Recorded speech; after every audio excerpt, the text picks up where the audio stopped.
The day Damian Cross walked into my boardroom, I knew he came to destroy me. My only weapon? A desperate proposal, 1 year as his wife. I told myself it was only business, but every time his eyes linger on me, I know I'm in danger of breaking my own heart. Before we dive in, if this is your first time listening to one of our audiobooks, hit that subscribe button.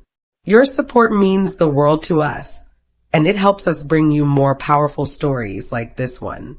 Stick around until the very end of the video, and if this story moved you, share your thoughts in the comments and share this audiobook to a friend. Now let's begin. Chapter 1, His Ultimatum. The day Damian Cross walked into my boardroom, I knew he came to destroy me. His presence hit the air like a storm front, dark, dangerous, and absolutely inevitable. The 20-story glass tower that bore my family's name suddenly felt like a cage, and I was the prey he'd come to collect. Miss Blackwood. His voice cut through the silence with surgical precision. No pleasantries, no pretense, just my name spoken like a death sentence. I didn't stand, didn't flinch. My fingers stayed steady on the mahogany table even as my heart hammered against my ribs. 3 years of running Blackwood Industries had taught me that showing weakness was blood in the water, and Damian Cross was the biggest shark in these waters. Mr. Cross. I kept my voice level, professional. I wasn't expecting you. That was a lie. I'd been expecting him for months, ever since the first hostile takeover attempt, ever since my lawyers started using words like liquidation and bankruptcy in the same breath as my family name. I just hadn't expected him to come personally. Men like Damian Cross sent lawyers to handle their kills. He moved closer, and I caught the scent that preceded every article written about him. Expensive cologne, power, and something darker. Something that made my wolf stir restlessly beneath my skin. Your father cost me $50 million, Selene. The way he said my first name should have been intimate. Instead, it felt like he was marking territory. Did you really think I wouldn't come to collect? There it is. The bill for Marcus Blackwood's sins, delivered by the one man in Chicago who could make me pay it. My father is dead. The words came out sharper than I intended. Has been for 2 years. Whatever grudge you held against him dies with him. Damian's laugh was cold steel. How convenient for you. He was beautiful in the way apex predators were beautiful. All clean lines and lethal grace.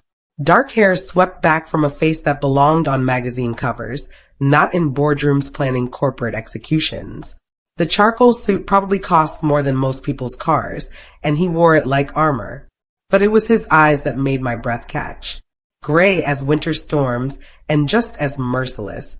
I'm not my father, I said, lifting my chin. No, you're not.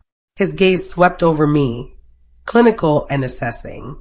Marcus was weak, sloppy. You. He paused, and something flickered across his features. You're interesting. The word hit me like a slap. I'd been called many things, ruthless, ambitious, the ice princess of Chicago's business district, but never interesting. Not by a man who looked at me like I was a problem he couldn't wait to solve. Interesting enough to spare my company. Your company? He pulled out the chair across from me, settling into it with the casual confidence of a man who owned everything he touched. Blackwood Industries is hemorrhaging money. Your stock price is in free fall. Your board of directors is planning a coup. His smile was sharp enough to cut. Tell me, Selene, what exactly is left to spare? Each word was a precision strike. True, every damning one of them. The company my grandfather built, that my father nearly destroyed, was circling the drain. And Damian Cross held the power to either pull the plug or throw me a lifeline. What do you want? I asked. Justice. Your father stole from me and I want what's mine. The money's gone. You know that. Money can be replaced. He leaned forward and I caught a glimpse of something predatory in his eyes. Trust, however, that's priceless. Your father broke something between our families that goes back decades. The Blackwoods owe the Crosses a debt that goes deeper than dollars. Our families, He said it like we were part of some ancient feud, not two businesses locked in a modern war. But then again, in the world of pack politics and old money, maybe we were. So what's your price? I kept my voice steady, even as panic clawed at my chest. Damian was quiet for a long moment, studying me with those storm gray eyes. When he finally spoke, his voice was soft, almost gentle. Marriage. The word hit me like lightning. Excuse me, 1 year. A legal marriage between you and me. Full access to your company, your assets, your life. He said it like he was discussing the weather. In exchange, I'll stabilize Blackwood Industries. Keep your board in line. Even throw in enough capital to get you back in the black. I stared at him, certain I'd misheard. You're insane. Am I? You need a savior, and I need. He paused, something dark flickering across his features. Let's call it closure. 1 year of your life for the company your family built. Seems like a fair trade. A year of my life is what? Your prisoner. My wife. The word rolled off his tongue like a promise and a threat. Though I suppose the distinction is academic. My hands clenched into fists beneath the table. This man, this arrogant, beautiful, dangerous man, was offering to save everything I'd worked for in exchange for turning me into a trophy wife. It was insulting, degrading. It was also the only option I had left. And if I refuse, his smile was razor sharp. Then you can explain to your 150 employees why they're out of jobs.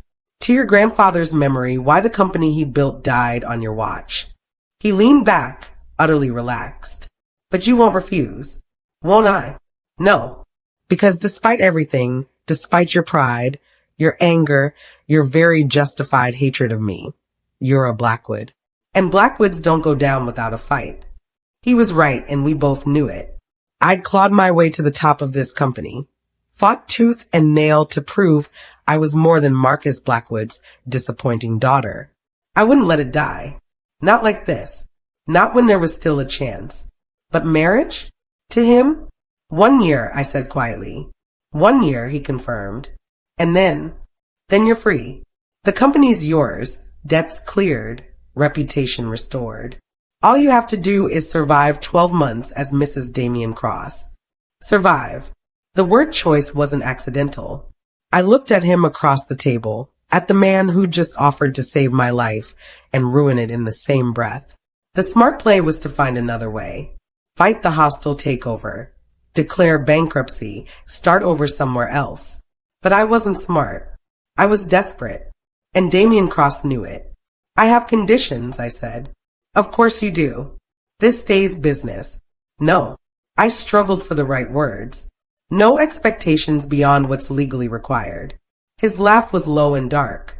Sweetheart, you're going to be my wife. There are going to be expectations whether you like it or not. The endearment hit me like a physical blow.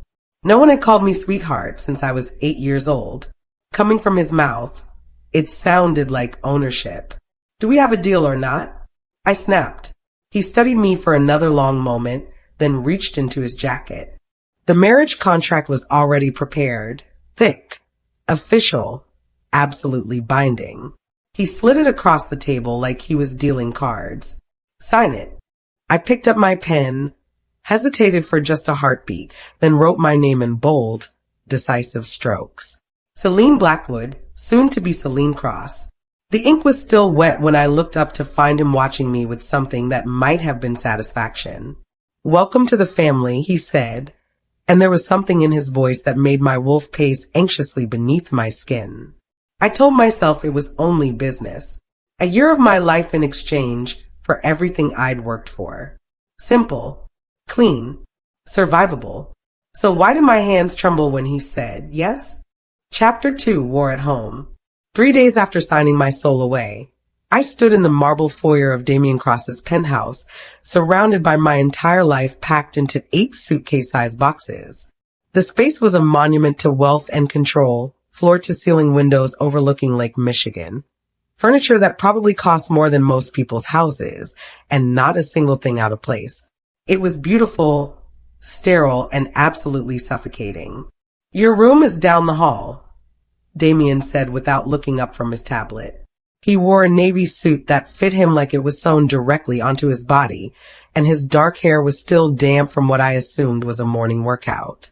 Third door on the left. My room. Not our room. The relief and humiliation hit me simultaneously. How generous of you, I muttered, grabbing the nearest box. Don't. His voice cut through the space like a whip. The staff will handle that. I froze, cardboard corners biting into my palms. I can carry my own. You're Mrs. Damian Cross now. He finally looked at me, those storm gray eyes cataloging every detail of my appearance. Mrs. Cross doesn't carry boxes. She doesn't clean. She doesn't do anything that might chip her manicure or wrinkle her designer clothes. The way he said Mrs. Cross made my skin crawl, like I was wearing a costume that didn't fit. I'm still me, Damian. Are you? He set down his tablet and moved closer, each step deliberate and predatory. Because the woman who walked into my boardroom 3 days ago was Selene Blackwood, CEO of a failing company. The woman standing in my foyer is my wife. There's a difference. Wife. The word tasted like copper pennies on my tongue. A legal distinction only, I said. His smile was sharp enough to draw blood. We'll see. The office he'd assigned me was a glorified closet sandwiched between the building's gym and the maintenance room. I'd gone from a corner office on the 20th floor with panoramic city views to 4 walls, a metal desk that belonged in a police interrogation room, and the constant thrum of industrial washing machines. The message was clear. You wanted to keep working? Fine. But you'll do it on your knees. I'd been staring at the same financial report for an hour when the gym doors slammed open. Through my pathetic excuse for a window, I watched Damian stride to the punching bag. Already shirtless, already lethal. Don't look, I told myself. Don't you dare.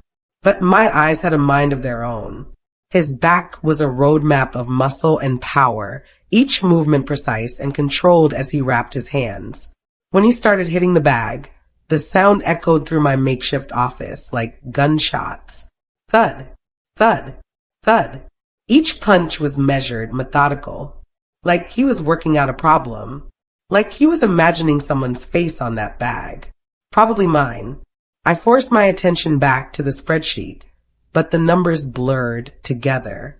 All I could hear was the rhythm of his breathing, the sharp exhale with each strike, the way his body moved like a weapon designed for destruction.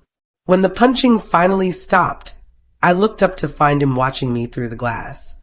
Sweat gleamed on his chest, and his eyes held something dark and hungry that made my wolf purr in a way I absolutely hated. He knew I'd been watching. The bastard knew, and he was enjoying it. I gave him my middle finger and went back to my computer. His laughter followed me for the rest of the afternoon.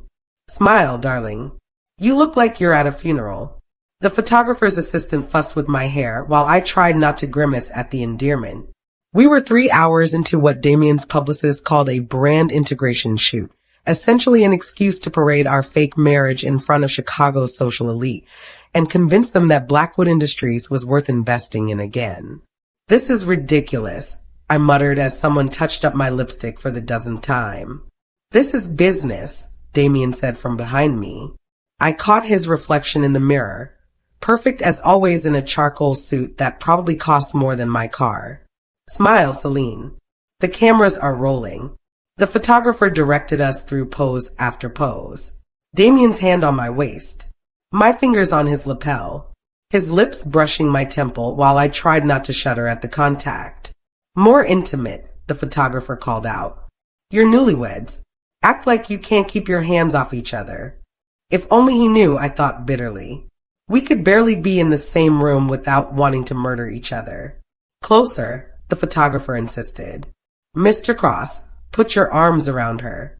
Mrs. Cross, look at your husband like he hung the moon. Damian's arms circled me from behind, his chest pressed against my back, and suddenly I couldn't breathe. His cologne wrapped around me like smoke, and when his lips found the sensitive spot just below my ear, I nearly jumped out of my skin. Relax, he murmured, his breath warm against my neck. You're shaking. I was. My whole body was vibrating like a tuning fork, and I didn't know if it was from rage or something infinitely more dangerous. Perfect, the photographer shouted. Hold that pose. But I couldn't hold anything. My heart was hammering so hard I was sure everyone could hear it, and Damian's hands on my waist felt like brands. When I tried to pull away, his grip tightened. Stay, he whispered, and there was something in his voice that wasn't entirely for show. The camera flashed again and again, capturing what I was sure looked like intimate moments between loving newlyweds. The reality was far more complicated. Every touch burned. Every breath he took seemed to steal oxygen from my lungs. And when he finally let me go, I felt cold in places I didn't know could feel cold. Beautiful work, the photographer said, already reviewing the shots on his camera. These are going to be stunning. Stunning. Right.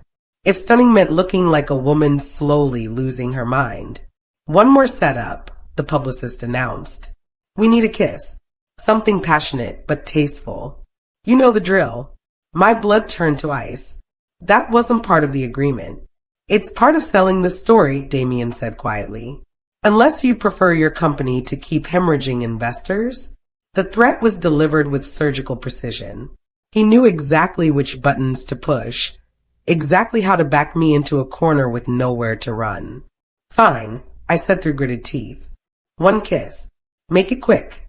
But when Damian turned to face me fully, when his hands came up to frame my face, nothing about the moment felt quick or simple. His thumb traced my cheekbone with unexpected gentleness, and those gray eyes searched mine for something I couldn't name. Trust me, he said, so quietly only I could hear.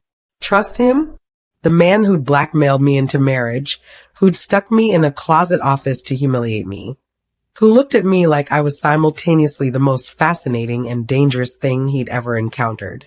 But before I could answer, his mouth was on mine. The kiss was supposed to be for show. Supposed to be calculated, controlled, performed. Instead, it was fire and chaos and something that tasted suspiciously like destruction. His lips were warm and firm and absolutely devastating. When I gasped in shock, he deepened the kiss, and suddenly I was drowning in the taste of him, the feel of him, the way he kissed like he was claiming something that belonged to him. My hands fisted in his jacket, pulling him closer instead of pushing him away. My body pressed against his of its own accord, and when he made a low sound in the back of his throat, something primitive and hungry unfurled in my chest. The camera flashed. The photographer called out directions. The world continued spinning around us, but all I could focus on was the way Damian kissed me, like I was oxygen and he'd been suffocating. Like this moment mattered more than all the contracts and calculations and careful strategies. When he finally pulled away, we were both breathing hard. His eyes were darker than I'd ever seen them, and there was something raw and unguarded in his expression that made my pulse stutter. Perfect, the photographer said, oblivious to the fact that I was pretty sure I'd just spontaneously combusted. That's exactly what we needed. Damian stepped back, his mask sliding seamlessly into place. But I caught the way his hands shook slightly as he straightened his tie, the way he avoided looking directly at me. Are we done here? He asked, his voice carefully neutral. We're done, the publicist confirmed. These shots are going to be everywhere by morning. Chicago's power couple of the year. Power couple. I wanted to laugh at the absurdity of it. We weren't a couple at all. We were enemies playing house, two people bound by contracts and mutual destruction. So why was my mouth still tingling from his kiss? Why did my chest feel like it was full of broken glass and lightning? And why, when he finally looked at me again, did I see the same confusion and want reflected in his eyes? I told myself it was all for show. The kiss, the heat, the way my body had betrayed me completely. Just another performance in our elaborate charade. If that kiss was an act, why did it feel like the beginning of my end? Chapter 3, Tuscany and Temptation. 2 weeks after the kiss that rewrote the rules of our war, Damian announced we were going to Tuscany. Business, he said, not looking up from his laptop as I stood in the doorway of his home office. The Morettas want to meet my wife before they'll consider the merger. His wife. The word still hit like a physical blow. Even after living in his penthouse, sleeping down the hall from him, pretending to be happily married for the cameras that seemed to follow us everywhere. How long? I asked. A week. Maybe 2. His fingers never stopped moving across the keyboard, dismissing me without actually dismissing me. Pack light. We leave tomorrow. I should have argued. Should have demanded more details, more control, more something. Instead, I found myself nodding like the obedient little wife he'd purchased with his contract and his threats. But as I walked away, I caught his reflection in the dark window behind his desk. He wasn't typing anymore. He was watching me leave, and there was something hungry in his expression that made my skin burn with memory. The kiss. Always the kiss. Haunting us both like a ghost neither of us knew how to exorcise. Tuscany was a cruel joke the universe was playing on my heart. Rolling hills stretched endlessly in every direction, painted in shades of gold and green that belonged in fairy tales. Vineyards climbed ancient slopes like staircases to heaven, and the villa Damian had rented sat perched on a hilltop like something out of a Renaissance painting. It was breathtaking, romantic, absolutely perfect, and it was my prison. Magnificent, isn't it? Damian appeared beside me on the villa's terrace, 2 glasses of wine in his hands. He'd changed out of his travel clothes into dark jeans and a white shirt that made his eyes look like storm clouds. The Morettas have owned this land for 3 centuries. I accepted the wine because refusing would have been childish, but I didn't drink. When do we meet them? Tomorrow night. Dinner. He leaned against the stone railing, close enough that I could smell his cologne mixed with something warmer, more dangerous. Until then, we're tourists. Newlyweds on their honeymoon. The word honeymoon hung between us like a dare. Is that what we're calling this? I asked. It's what they expect to see. His gaze swept over the landscape before settling on me. A couple so in love they couldn't wait to start their life together. In love. I almost laughed. We could barely be in the same room without wanting to tear each other apart, though lately, I wasn't sure if I meant that literally or in entirely different ways. I'm an excellent actress when I need to be, I said. Yes. His voice was soft, thoughtful. You are. Something in his tone made me look at him sharply, but his expression had already shuttered closed. Professional. Distant. Safe. I should unpack, I said. Selene. My name stopped me at the terrace doors. When I turned back, he was still leaning against the railing, silhouetted against the golden Tuscan sunset like some dark prince from a story I'd read as a child. We're sharing a room here. My wine glass nearly slipped from my fingers. What? The Morettas are traditional. Old-fashioned. They'd find it strange if newlyweds slept separately. He said it calmly, like he was discussing the weather. Don't worry. I'll take the couch. Don't worry. Right. Because sharing a room with Damian Cross, the man who kissed like he was claiming souls, was something I could handle with my usual grace and composure. Fine, I said, proud of how steady my voice sounded. Just stay on your side. His laugh followed me into the villa, low and rich and absolutely devastating. The bedroom was a masterpiece of romantic torture. Exposed stone walls, antique furniture that probably belonged in a museum, French doors that opened onto a private balcony overlooking vineyards that seemed to stretch into infinity. And in the center of it all, a bed that could have slept 6 people comfortably, but somehow felt impossibly intimate with just the 2 of us occupying the same space. I unpacked methodically, hanging my clothes in the armoire while trying not to think about the fact that Damian's suits were already there, mixed with mine like we actually shared a life together. His cologne clung to everything, marking the space as his territory in ways that made my wolf pace restlessly. You're thinking too loud, he said from the doorway. I didn't turn around. I'm not thinking at all. Liar. The floorboards creaked as he moved into the room, and I felt him stop just behind me. Close enough to touch. Close enough that his breath stirred my hair when he spoke. You're thinking about the bed. God. He was right, and we both knew it. The The massive four-poster dominated the space like an elephant we were both pretending not to see. I'm thinking about how uncomfortable that couch is going to be for you, I said. His hand brushed my shoulder as he reached around me to grab something from his suitcase, and the contact sent electricity shooting down my spine. Maybe I'll survive. When I finally turned around, he was holding a bottle of champagne and wearing an expression I couldn't read. What's that for? Dinner. The Moretta sent it as a welcome gift. He studied the label with the same intensity he brought to hostile takeovers. Dom Perignon, 1996. Apparently, they believe in celebrating properly. Celebrating what? Our fake marriage.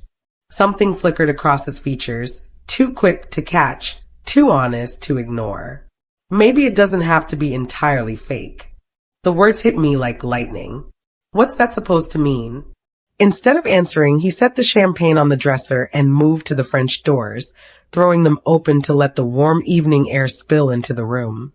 The scent of jasmine and wild herbs followed, turning the space into something that felt more like a dream than reality.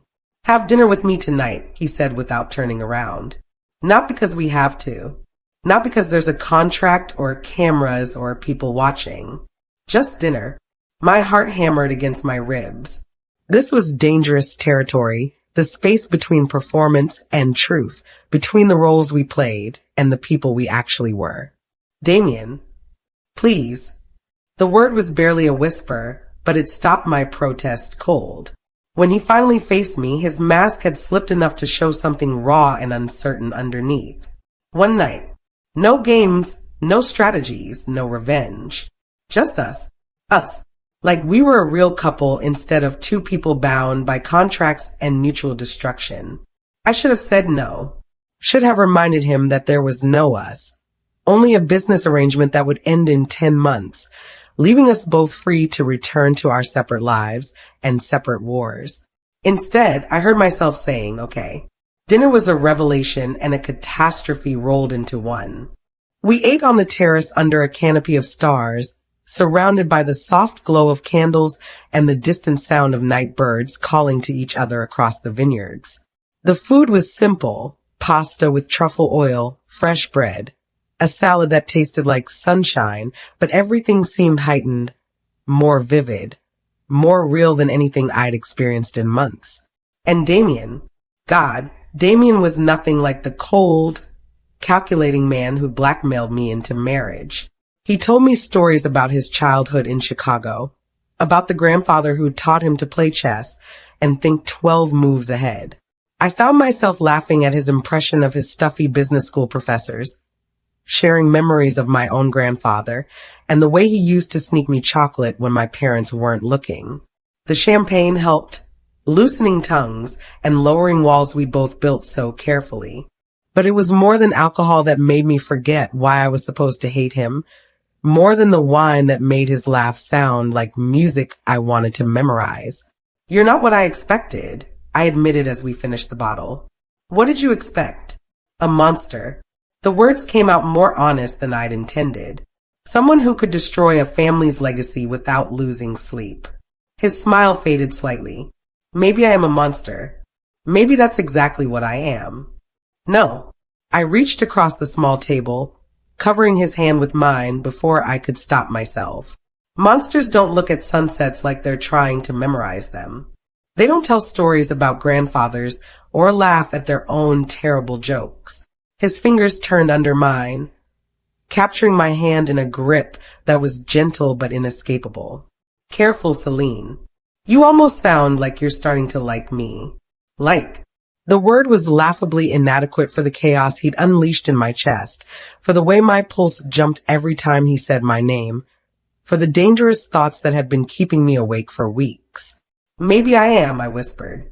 The confession hung between us like a bridge neither of us was sure we wanted to cross. His thumb traced patterns on my palm, and the simple touch sent fire racing through my veins. We should go inside, he said, but he didn't let go of my hand. We should, I agreed, making no move to stand. The silence stretched, filled with all the things we weren't saying, all the lines we weren't crossing, all the reasons this was a terrible idea that felt more right than anything in my life. Finally, inevitably, we moved inside together. The bedroom felt different now, charged with possibility and heavy with the weight of choices we were both pretending not to make.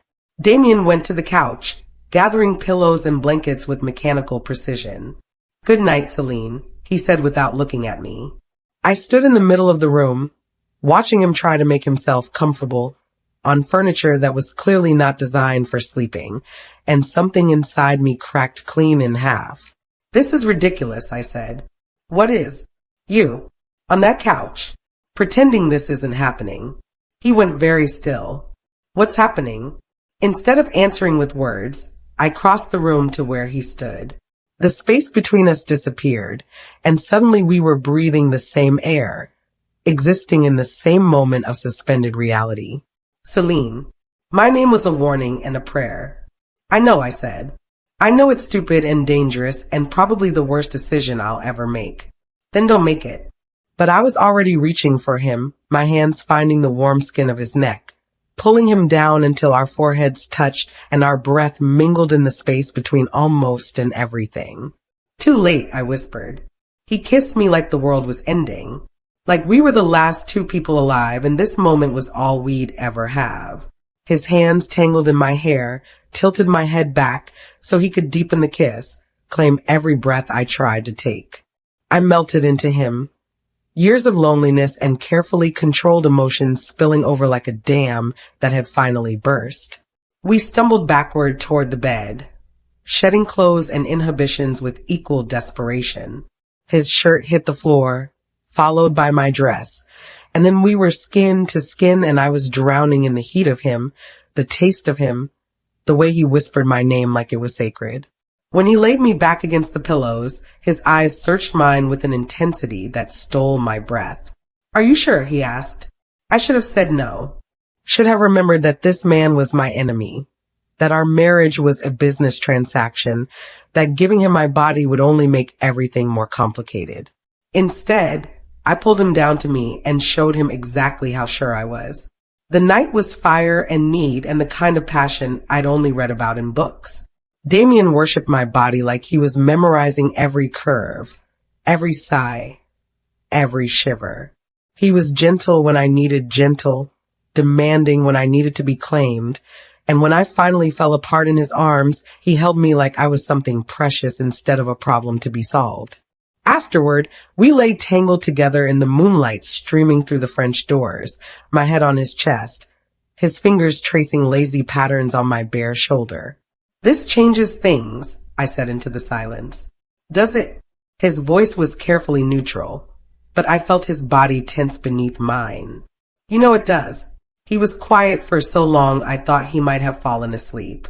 When he finally spoke, his words were soft enough to be a secret. Maybe that's not entirely a bad thing. I closed my eyes and let myself pretend, just for tonight, that he meant it. That this wasn't just another strategy in our complicated war. That the way he touched me, kissed me, held me like I mattered, that it was real. But even as I drifted off to sleep in his arms, one thought echoed through my mind with terrifying clarity. I was falling for my enemy, and worse, part of me wanted to. Chapter 4, Shattered Truths. I woke up to betrayal disguised as morning sunlight. For exactly 30 seconds, wrapped in Egyptian cotton sheets that smelled like Damian's cologne, I let myself believe last night had been real. That the man who'd whispered my name like a prayer while our bodies moved together in perfect rhythm was the same one who'd signed a marriage contract to destroy me. Then I saw his laptop, open on the desk across the room, screen glowing with what looked like financial documents. Damian was nowhere to be seen, probably downstairs having coffee with the Morettas, playing the devoted husband, while I played the fool who'd fallen for every lie he'd fed me. I should have minded my own business, should have gotten dressed, put on my mask, and pretended last night meant nothing more to me than it obviously meant to him. Instead, I padded barefoot across cold marble floors and looked at the screen that would shatter what was left of my naive, stupid heart. Project Blackbird, Phase 3 complete. The words hit me like a physical blow. Below them, detailed financial projections, acquisition timelines, and asset liquidation schedules. All focused on one target, Blackwood Industries. My hands shook as I scrolled through page after page of meticulous planning. Every interaction we'd had, every conversation, every moment I'd thought might be real. It was all there, cataloged like evidence in a trial where I was both victim and willing accomplice. Phase 1. Marriage contract to gain legal access. Phase 2. Public relations campaign to stabilize stock prices. Phase 3. Emotional manipulation to ensure compliance. Phase 4. Complete asset acquisition and company dissolution. Emotional manipulation. The clinical phrase describing last night, describing the way he'd touched me like I was precious, kissed me like I was oxygen, held me like I mattered, reduced to a line item in his revenge strategy. My throat closed. My vision blurred. Somewhere in the distance, I heard footsteps on the stairs, Damian's voice calling my name with what I thought was affection, but now recognized as practiced performance. I slammed the laptop closed and stumbled backward, wrapping the sheet around myself like armor that was already too late to matter. "Good morning," he said, appearing in the doorway with a coffee cup and a smile that had probably fooled 1,000 women before me. "I brought you." He stopped. Whatever he saw on my face made his expression shift from tender to wary in the space of a heartbeat. "Selene, what's wrong? What's wrong?" As if he didn't know. As if Project Blackbird wasn't sitting on his desk like a loaded gun pointed directly at my chest. "Tell me about phase 3, I said. The coffee cup slipped from his fingers, shattering against marble with a sound like breaking hearts. "What?" "Emotional manipulation to ensure compliance." My voice cracked on the words. "Was last night part of the plan? Was I supposed to fall for you? Make it easier to destroy everything I've worked for?" He went very still. "You looked at my computer." "Answer the question, Damian." For a long moment, he said nothing. Just stood there in his perfect white shirt and his perfect morning after stubble, looking like the man who'd whispered sweet promises in my ear while planning my complete and total destruction. "Yes," he said finally. "It was part of the plan." The confession hit me like a sledgehammer to the chest. I'd known, of course, had seen the evidence with my own eyes. But hearing him say it, seeing the cold calculation return to his face, it carved something vital right out of me. All of it. My voice was barely a whisper. Everything. Selene. All of it. I screamed, and the sound echoed off stone walls like a wounded animal's cry. He flinched. Actually flinched, like my pain was a physical thing he could feel. The marriage was business. The contract was revenge. But last night was phase 3. You just said so. It was supposed to be. His jaw clenched, and for a moment I saw something crack in his perfect composure. It was supposed to be part of the plan. But somewhere between dinner and dawn, it stopped being about revenge and started being about. "Don't." I held up a shaking hand. "Don't you dare try to salvage this with pretty words. Not after what I just saw." "What you saw was a business plan written weeks ago. Before I knew you. Before you realized I'd be stupid enough to actually fall for it." Tears burned my eyes, but I refused to let them fall. Not in front of him. Not when he was still lying, still calculating, still playing games with what was left of my heart. God, I'm such an idiot. You're not an idiot. I'm what? Your victim? Your mark? The daughter of the man who hurt you. So it's okay to hurt me back. His face went white. That's not what this is. Isn't it?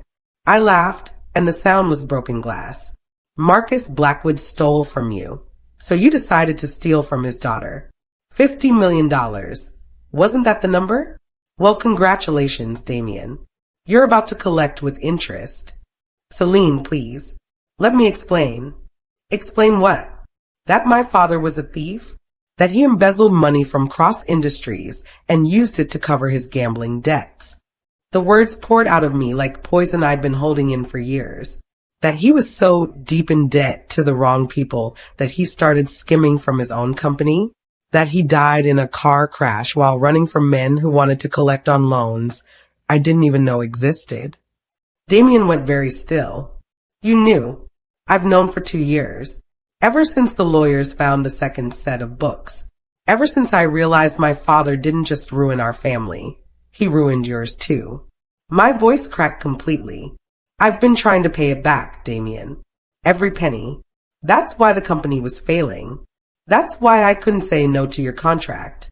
Because Marcus Blackwood's daughter owes you a debt she can never repay. The silence that followed was deafening. Damian stared at me like he was seeing me for the first time, and maybe he was. Maybe the woman standing in his bedroom, wrapped in his sheets and bleeding from wounds he'd inflicted, wasn't the enemy he'd been expecting to find. You've been trying to pay it back, he said slowly. Every month for 2 years. Anonymous transfers to Cross Industries. Not enough to matter, probably not even enough for you to notice. But everything I could spare without destroying the company completely. I wiped my eyes with the back of my hand. I thought if I could just get back on my feet, build the business up again, maybe I could make it right. Maybe I could fix what he broke. Christ, Selene. He ran both hands through his hair, destroying the perfect style. I didn't know. I thought. You thought I was like him. You thought I knew about the money and just didn't care. That's why the revenge plan, right? That's why you wanted to hurt me specifically instead of just taking the company through normal channels. He didn't deny it. Couldn't, probably, since we both knew it was true. I was going to tell you, he said finally, about the plan, about everything.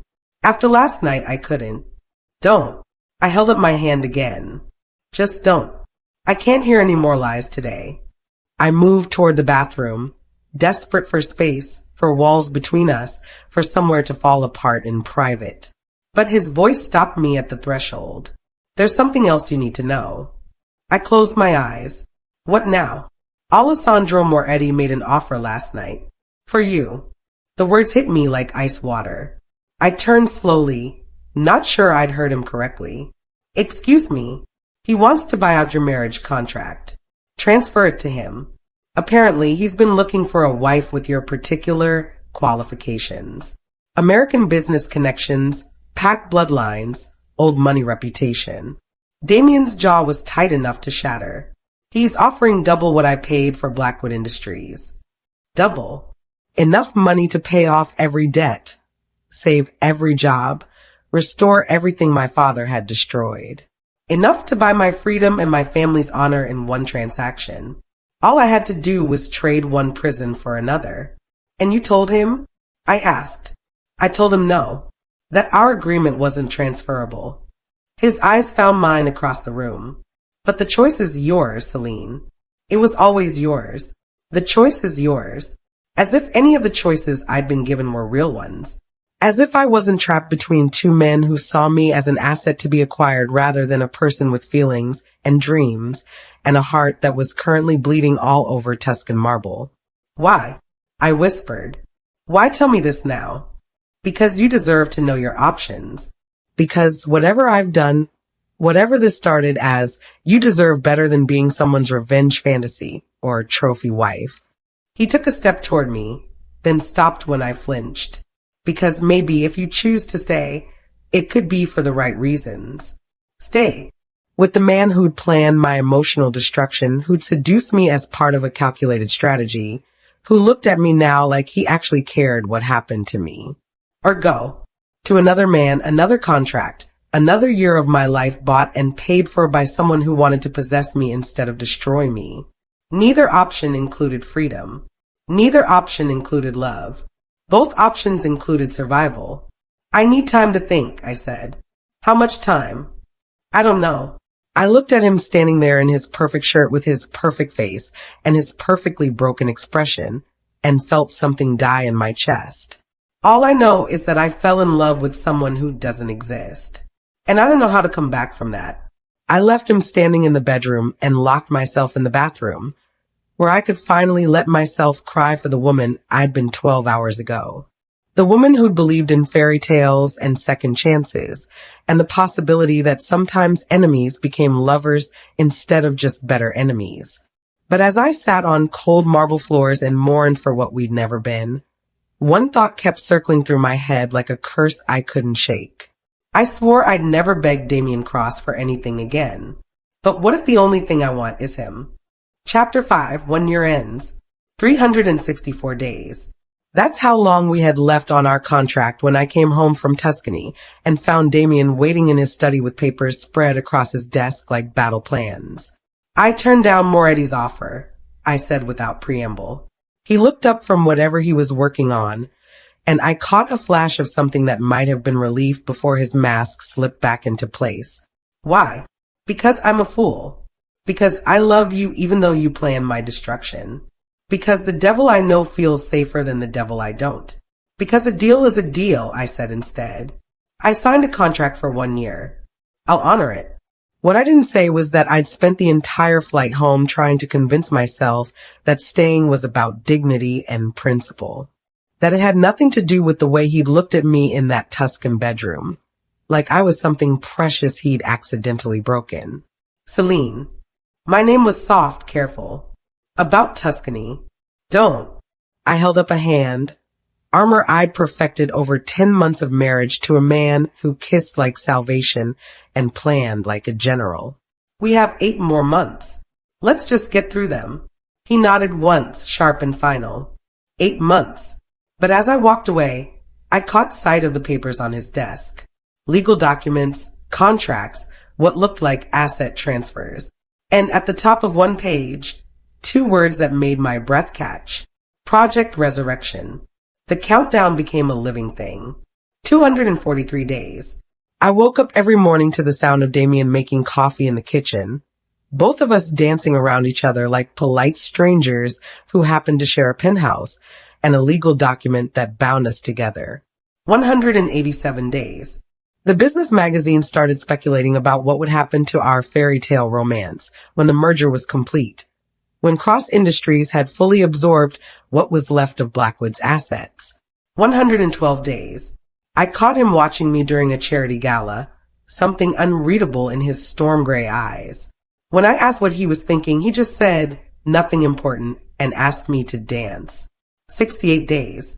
I found him working at 3 a.m, surrounded by the same legal documents I'd glimpsed months ago.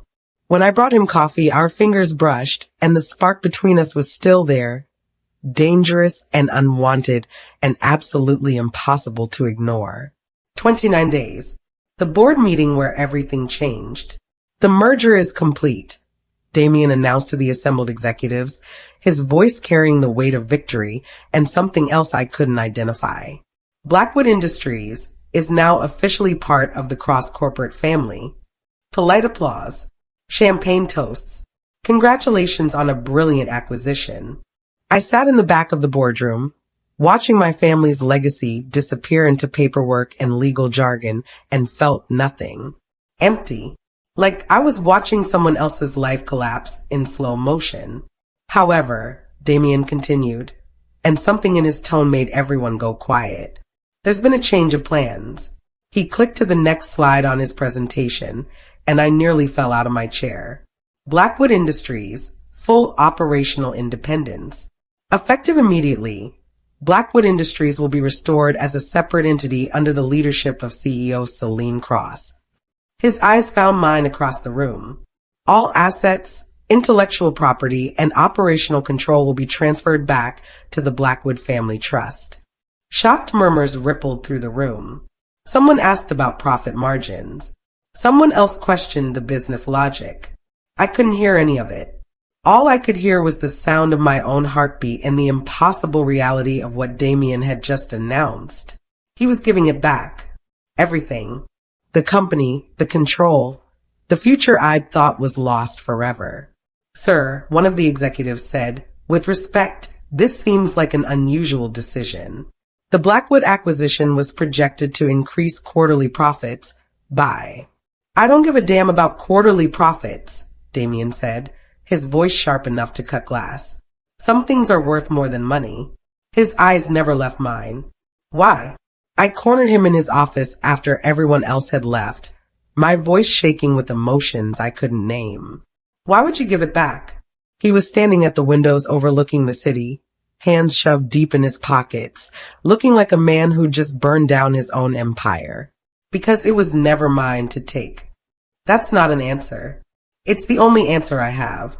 I moved closer, studying his profile in the dying light.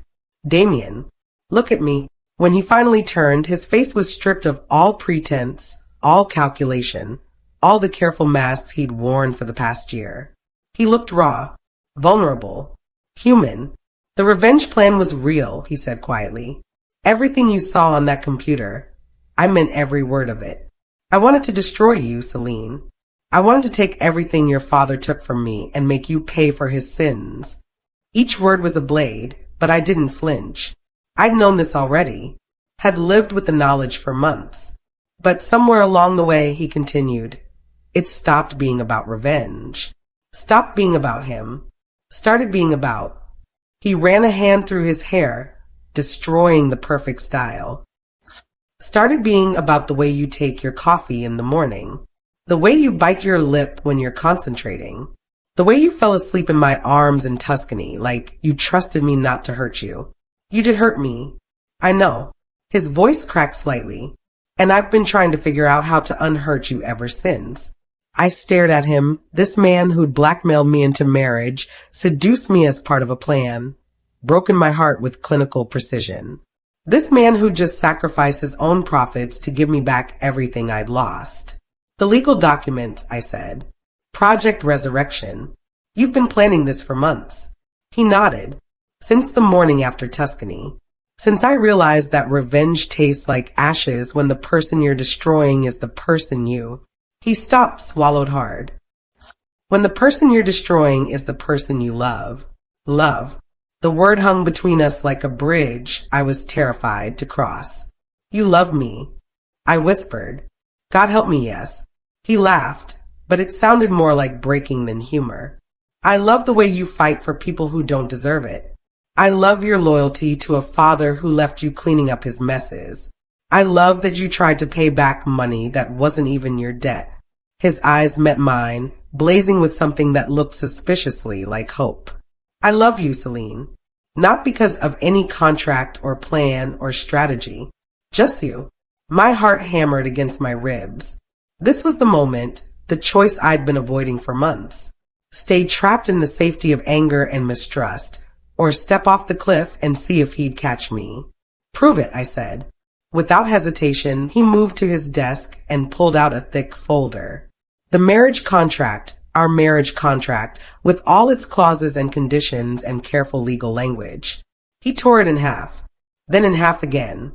Kept tearing until nothing was left but confetti scattered across expensive carpet. No more contracts, he said. No more deals or bargains or business arrangements. Just us. Just this.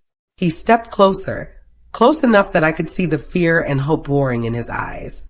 Just me, asking the woman I love if she'll give me a chance to prove I'm more than my worst mistake. I looked at the shredded paper, at this man who'd risked his fortune to give me back mine, who destroyed the very document that bound us together so I could choose to stay freely.